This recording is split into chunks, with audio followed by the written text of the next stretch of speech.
Come closer, my friend, and let me tell you something I have watched prove true in 10,000 lives, and in my own. You believe you are poor because of what is in your pockets. You are mistaken. You are poor first, because of what is in your mind. The empty purse is not the cause of your poverty. It is the receipt. It is the printed record of a transaction that was completed long ago in the silent chamber of your thoughts. I have spent my life among men. I have sat with the beaten and the broken, and I have sat with the risen and the great. And I will tell you the strangest thing I ever learned. The difference between them was rarely in their hands. It was in their heads. Two men stood at the same gate, with the same strength, the same hours in the day, the same hard ground beneath their feet. One crossed into abundance. The other stayed where he was born and called it fate. The world looked on and said, how unlucky he was. But I tell you, luck had little to do with it. One man carried a rich mind into a poor life. The other carried a poor mind into every opportunity that ever knocked, and turned it away at the door without knowing he had done so. You fight your poverty with your hands. You rise early. You bend your back. You grind your years down to dust. And still the wolf returns to your door, and you ask the heavens, why? I have worked. Why am I not free? I will answer you plainly, though the answer may sting. You have been fighting on the wrong field. While your hands labored against poverty, your mind was quietly working for it. Every hour of the day, in thoughts you never examined, you were rehearsing your own lack. You were practicing being poor the way a musician practices his scales, faithfully, daily, until the poverty played itself without effort. Do you understand what I am saying to you? Poverty is not only a condition. It is a habit of the mind. It is a way of seeing, a way of speaking, a way of expecting.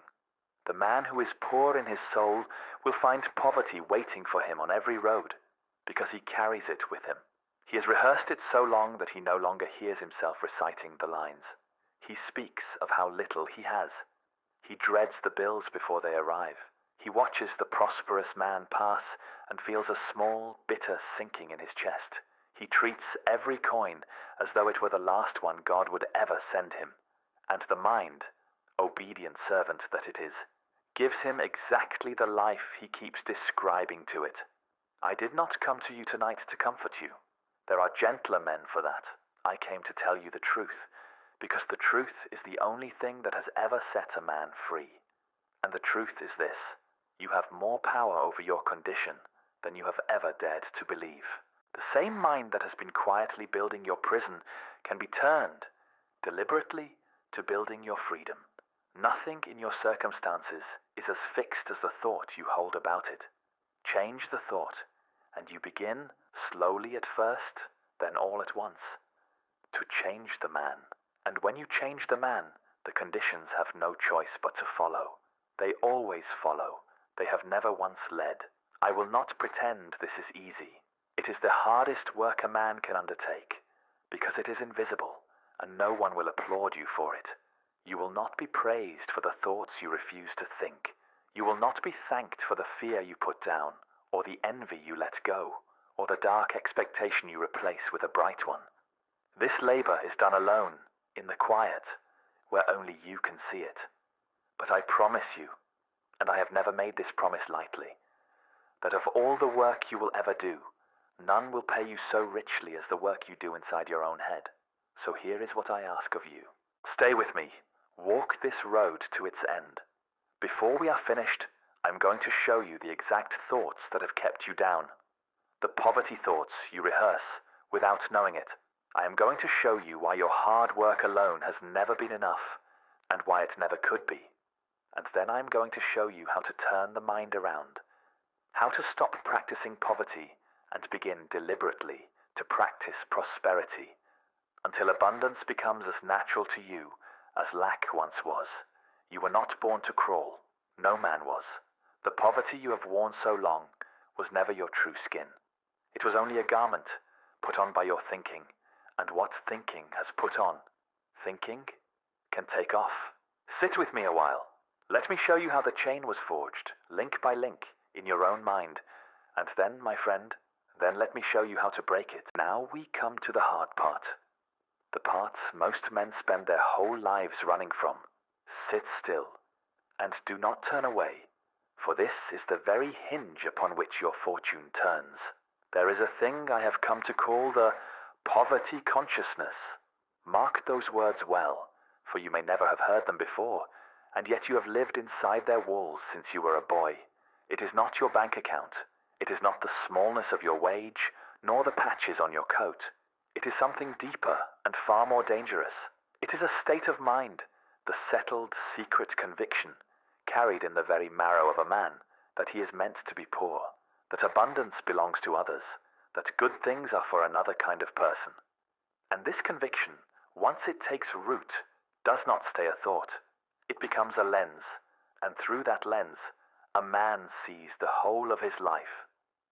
Understand me clearly, for this is the center of everything. A man does not have poverty thoughts because he is poor. He is poor because he has poverty thoughts. The mind comes first, always. The mind comes first. The condition you see with your eyes, the empty purse, the unpaid debt, the door that will not open, all of it is the late and faithful copy of a pattern written long before upon the inner man. You are looking at the shadow and cursing the shadow, when all the while it is the figure standing in the light that casts it. I know how this strikes the ear. I know a part of you rises up and says, "Marden, you do not know my circumstances. The debts I inherited, the doors shut to me before I was old enough to knock. And I do not mock your hardship. I have seen real hardship. But answer me one question, honestly, in the privacy of your own heart. Why is it that two men meet the very same trouble, and one is buried by it forever, while the other uses it as the first stone in the foundation of his greatness? The hardship was equal. What, then, was unequal? It was the consciousness each man brought to it. One met his trouble expecting defeat, and was not disappointed. The other refused defeat, and was not disappointed either. Each man's mind kept its promise. Each man's mind always does. This is the law I have watched my whole life long, and it bends for no one. We do not attract what we want. We attract what we are.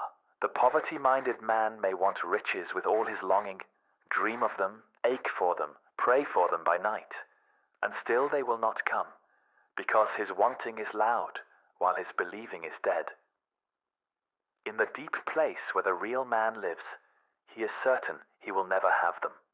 And it is that certainty, not his wishing, that shapes his days.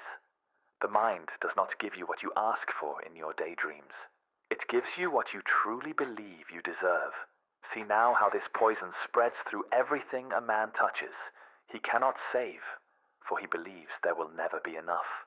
He cannot risk, for risk requires a faith in tomorrow he does not possess. He cannot ask for the larger wage, for in his soul he does not believe he is worth it. And the man across the desk smells that disbelief, and gives him the small sum he has silently agreed to accept. He walks through a world he has decided is closed to him, and finding every door shut, he says, "You see, the world is closed to me." He does not know that he himself turned the key, and here is the cruelest turn of all. The poverty consciousness is patient. It does not come as one great dark thought you might notice and cast out. It comes as 1,000 small ones, so ordinary, so familiar, that you mistake them for simple truth.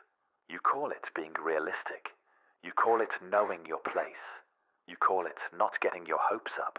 And all the while, with each small surrender, you pour the foundation of the very prison you complain about. You are the architect, the builder, and the prisoner, all three at once. And you never once suspected your own hand in the work. I do not tell you this to crush you. I tell you because the moment a man truly sees it, in the gut, not merely nodding along, that is the moment the spell begins to break. For if poverty is first a state of mind, then poverty is not your master, and never was. It is a guest you have fed at your own table for years, mistaking him for family, and a guest can be shown the door. But before a man can build, He must see plainly what he is tearing down. So now let me take you by the hand and walk you straight into the machinery of this poverty consciousness. The daily thoughts, the small dark habits, the quiet rehearsals by which you have kept yourself in want without ever meaning to. Look on them without flinching, for a thing seen clearly has already lost half its power over you. Come then, I promise to show you the machinery, and a promise is a debt. Let us go down into it together, into the ordinary day of an ordinary man, and watch, hour by hour, how a person rehearses his own poverty without ever once knowing that he does. You wake, and before your feet have touched the floor, before the day has offered you a single thing, the first thought arrives, and it is a thought of lack. There is not enough. There is never enough. You do not choose this thought. It comes to you worn smooth from long use, the way a man reaches for an old coat without looking.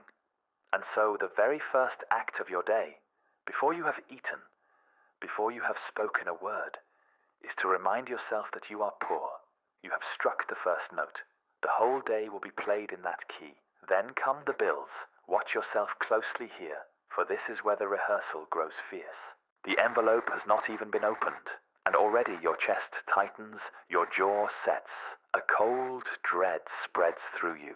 You hold the thing in your hand and you suffer the loss before the loss has come. And here is what I would have you see. You are not merely afraid of the bill. You are practicing fear. You are training your mind with great diligence to greet money with dread. And a mind that has learned to dread money will push money away as surely as a man turns from a thing he fears. You think you are worrying about the debt. You are deepening the very channel down which all your future debts will flow. Now you go out among men and you open your mouth and listen. Listen to what you say. I can't afford it. Money's tight. I'm broke. People like us don't get ahead. You say these things lightly, as small talk, as a kind of humble truth-telling, and you think them harmless. They are not harmless. Every word a man speaks is a seed dropped into the soil of his own mind, and it will grow whatever it is. When you say, I am broke, you are not describing your condition. You are commanding it. You are renewing its lease. You are signing your name to it once more before witnesses.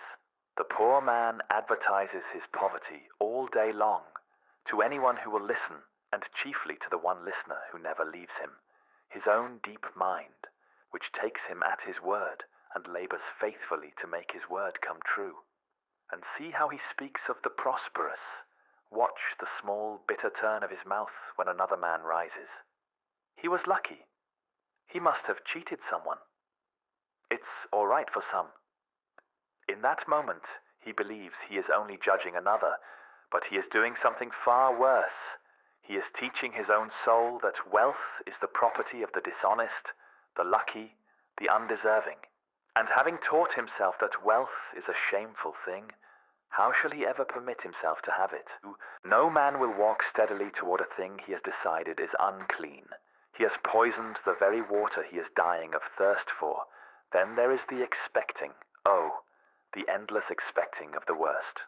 The poverty-minded man is a prophet of disaster, and the cruelest part is that his prophecies so often come true, not because he can see the future, but because he is building it. He sets out toward an opportunity already certain it will collapse, and so he half tries. He holds back. He keeps one hand on the door, and when the thing fails as he knew it would, he feels a grim and terrible satisfaction. I was right, he says. I knew it would come to nothing. He would rather be right about his ruin than wrong about his hope. He has fallen in love with the bleak certainty of his own defeat. And do you see, my friend, how each of these is a rehearsal? For that is the word I want to burn into you.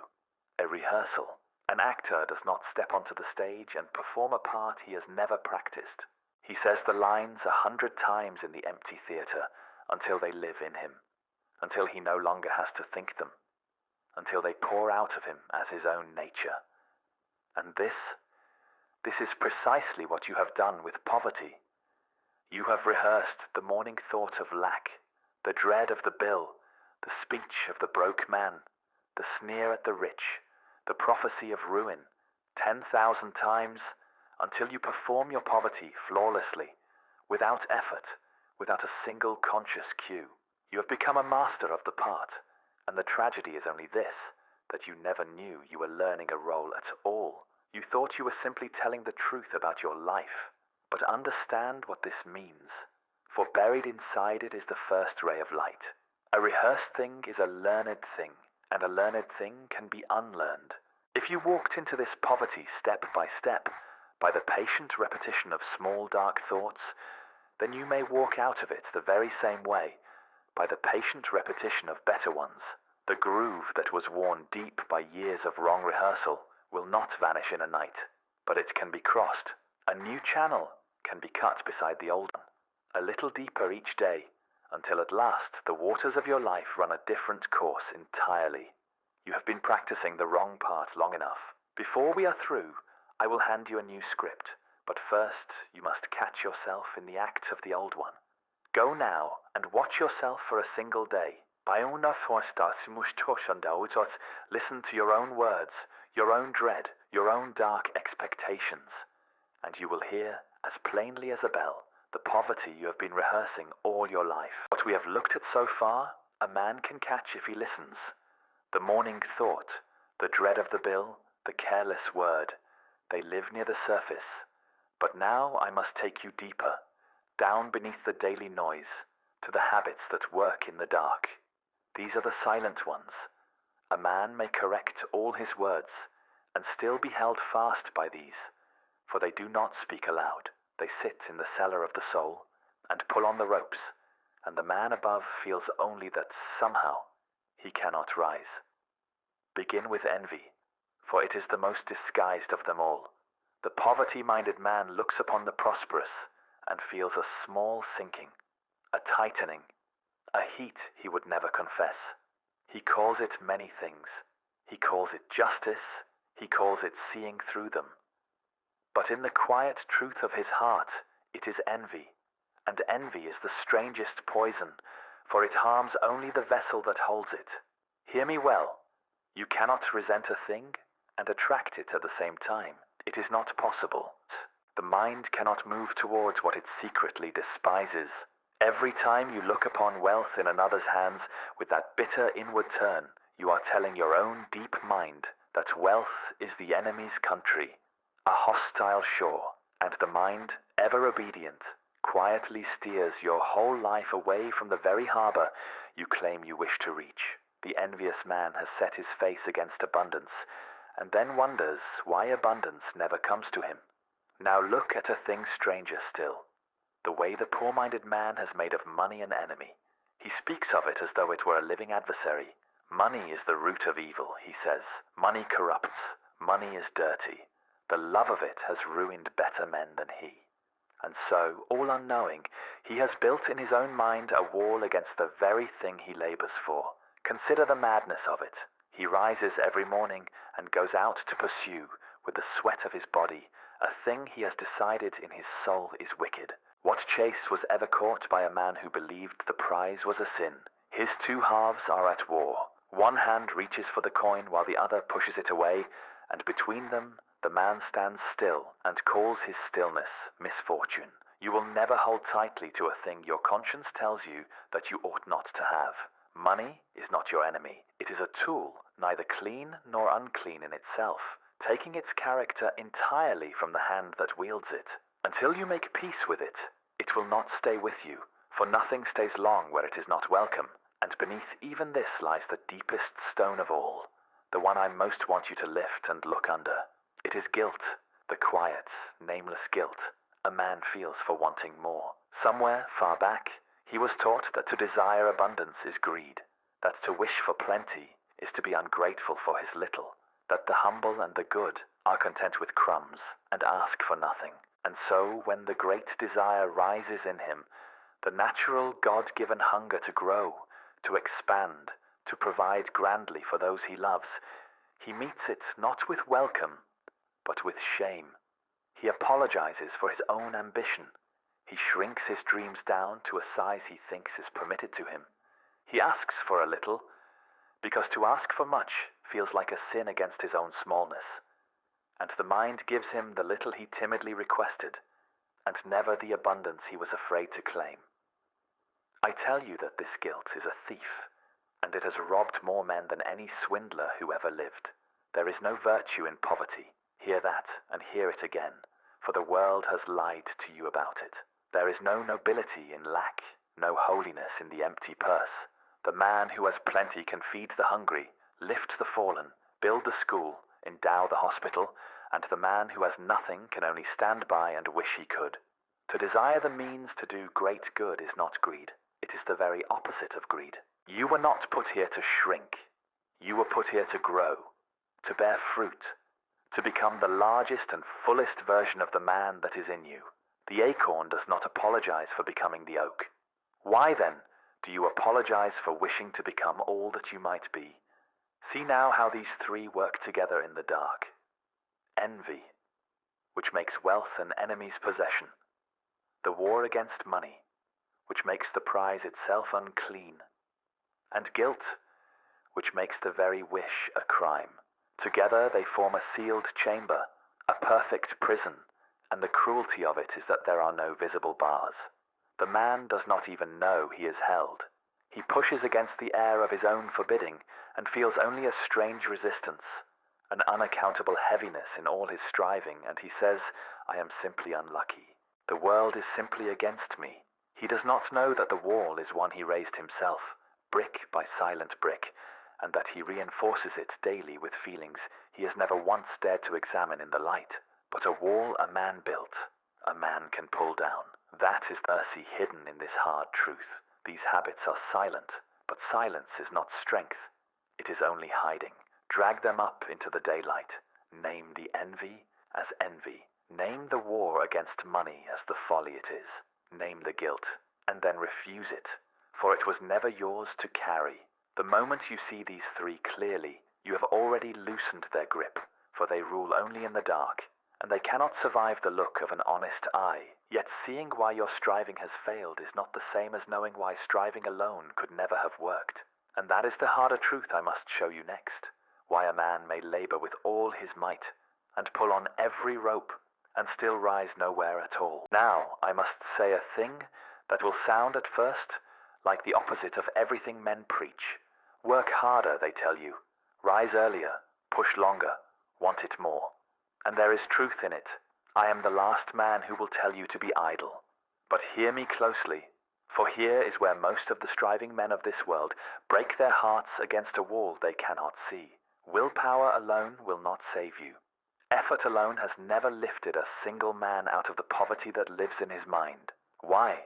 Because the will and the deep belief are not equal powers, and when they go to war, the will always loses. Picture a man rowing with all his strength toward a far shore, his arms burning, his back breaking, and never once does he see that the anchor is still down. That anchor is his inner conviction of lack. He may row until he dies, and the boat will not move, and he will call himself lazy or unlucky when the truth is only this. He labored mightily against his own settled belief, and the belief did not so much as notice the struggle. For the will is loud, but the belief is deep. The will makes its grand resolutions in the morning. Today I shall be different. Today I shall be bold. And by evening the deep mind, which was never consulted, has quietly undone it all, the way the tide erases a line drawn in the sand. You cannot force, by gritted teeth, a harvest from soil you have poisoned. A man whose inner picture is one of want will, by 100 small, unconscious acts, arrange his outer life to match it, and he will do this faster than his willpower can build the opposite. This is why the hardest workers are so often the poorest men. Look about you and you will see it everywhere. Men who labor like beasts from dark to dark and remain in want their whole lives long. The world looks on and says they did not try, but they tried more than any. Their tragedy was never the strength of their effort. It was the direction of their belief. They poured a giant's labor through a mind that was certain it would come to nothing, and the mind kept its grim word. Understand, then, what effort truly is. It is not the engine. It is the servant of the picture you carry within. Give a man an inner image of abundance, of deserving, of certain success, and his effort becomes a mighty thing, every stroke carrying him forward. But give that same effort to a man who believes in his bones that he is meant to fail, and you have only harnessed a great horse to a wall. He will exhaust himself and call it life. So do not throw away your effort, but stop asking it to do work it was never made to do. You cannot outwork a belief. You must change the belief, and then let the effort serve it. Lift the anchor first, then row, and you will be astonished how the same arms that strained for years in vain now send the boat flying toward the shore. How a man lifts that anchor, how he changes the very picture within, is the work we turn to now. We have walked a long way through the dark together. Now we turn toward the light, and I will show you the way out. Not a trick, not a charm, but a law as real as the one that held you down. For the same power that built your prison will, the moment you command it, begin to build your freedom. The mind that rehearsed poverty can be taught to rehearse abundance. This is the prosperity attitude, and it is the great reversal of your life. It begins not with your hands, but with your inner picture. You have carried, all these years, an image of yourself as a small man in a closing world. You must now, deliberately and daily, replace it. See yourself as one to whom good things come.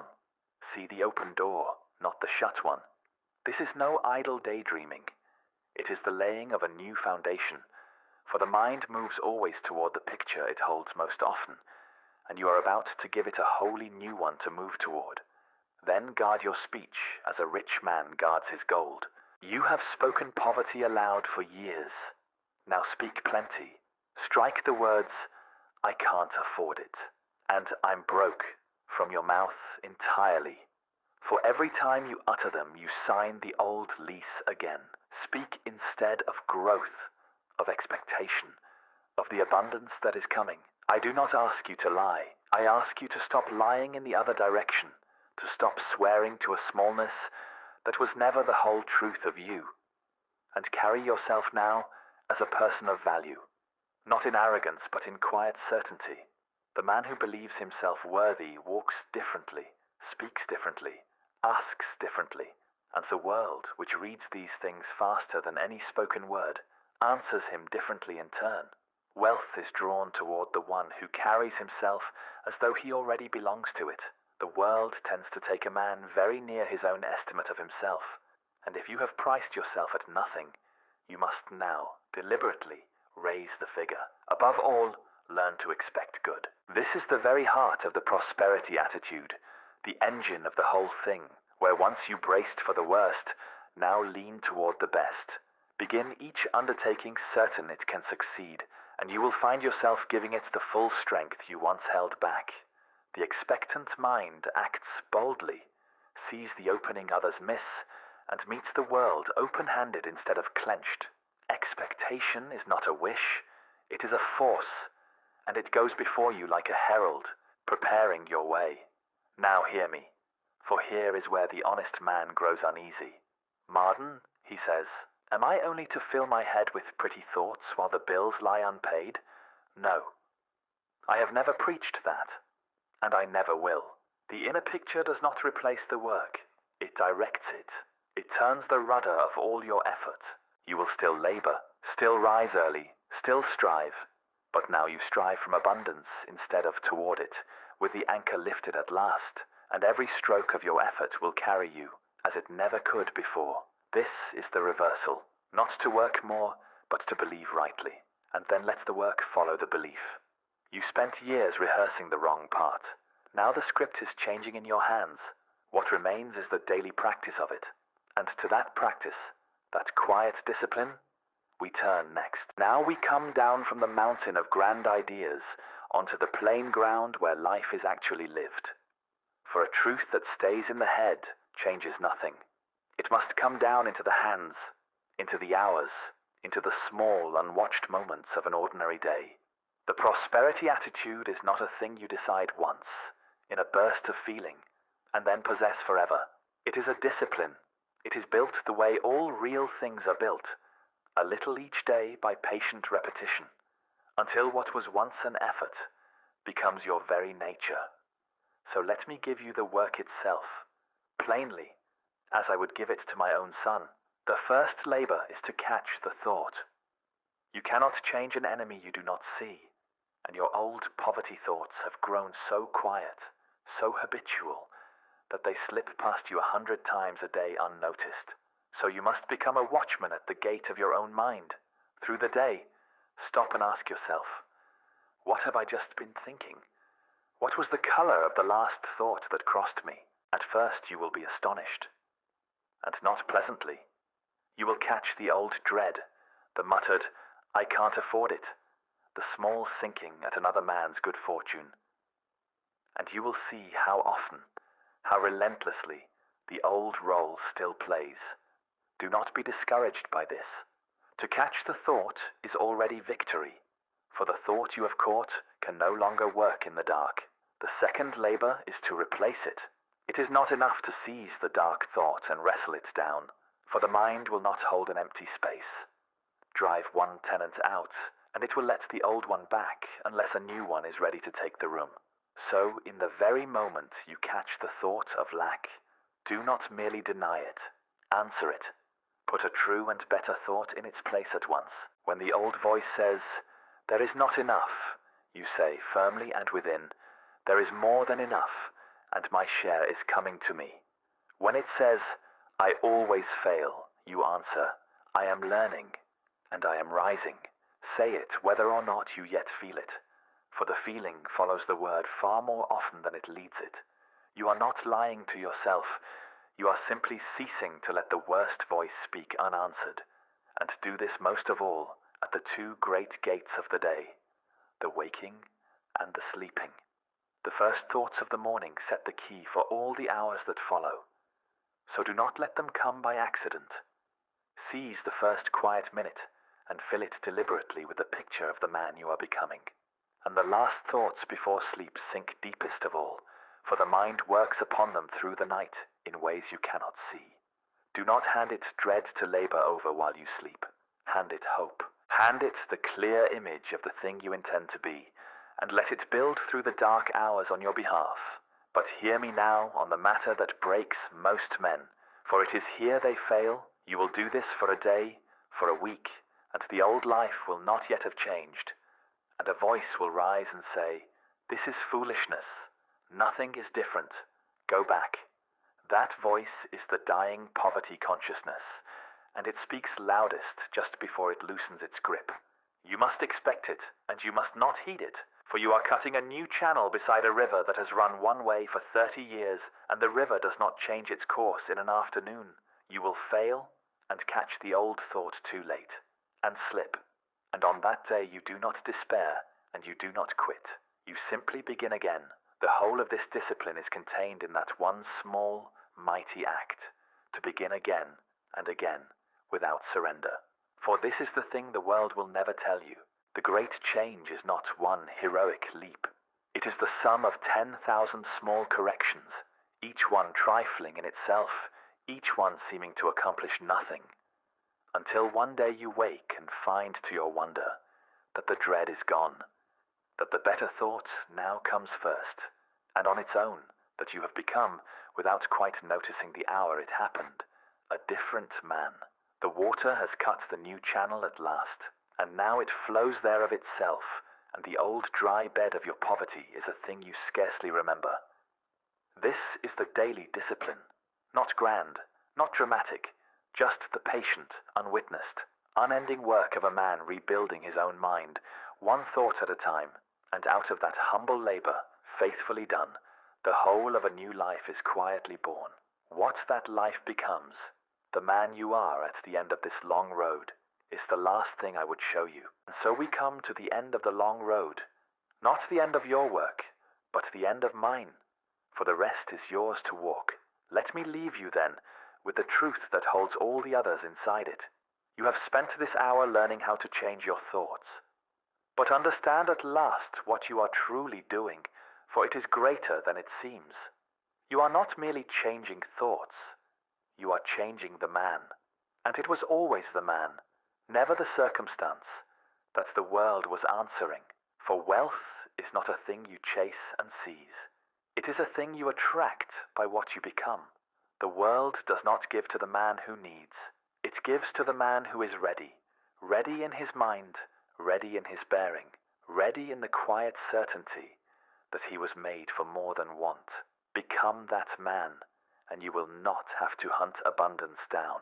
It will find you, as water finds the level it was always seeking. You will have made of yourself the kind of mind that wealth is drawn to, and what is drawn does not need to be chased. Look back now on the road we have walked. You saw that poverty was first a state of mind, not of the purse. You caught yourself rehearsing it in the morning dread, in the broke man's speech, in the prophecy of ruin. You dragged the hidden tormentors into the light, the envy, the war with money, the guilt that was never yours to carry.